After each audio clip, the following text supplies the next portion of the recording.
Салам достор, биз бүгүн стористи кооздоо боюнча видео үйрөнөбүз. Алгач биз сторисибизге киребиз. Жаңы стористи тандайбыз.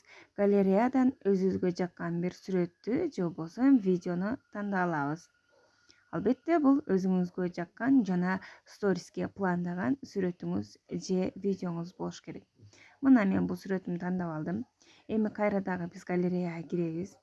Галереяга киргенден кийин мен силерге жиберген ар кандай сторис үчүн идея деген сүрөттөрүмдү сохранить этип алгыла. Эми муну тандап алдым. Дагы галереяга кирип туруп, дагы бирди тандап туруп, мынтип сүрөтүбүздүн үстүнү карайтып алабыз. Муну биз кантип карайтабыз? Муну ошол галереядан тандап алабыз дагы колубуз менен, эки колубуз менен кармап туруп, жакындатып чоңойтобуз. Андан кийин коюп алабыз дагы текстти тандап туруп, сиз каалаган сөздөрдү жазып коесуз. Балким текст жазбай эле башка нерселерди колдонуп турсуз. Балким эможилерди, балким дагы башка сиздин өзүңүзгө жаккан бир идеяларды колдонуп турсуз.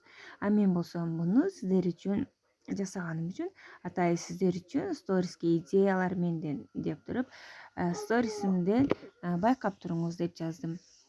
Мынакей достор, биз ушинтип эле оп-оңой стористерди кооздоп жасап алсак болот.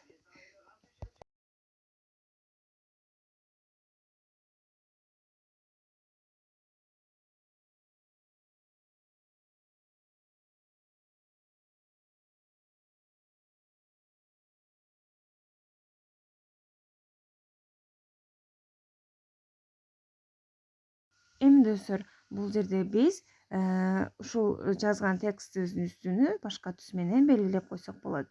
Ал үчүн жогорудагы 3 чекитти басабыз дагы рисункиге кирип туруп, бул жерди чоңойтуп, чет жактагыны биз каалаган түстү кармап тандап алып туруп, үстүнү чийип коебуз. Чийгенибизде башка түс менен белгиленип калат.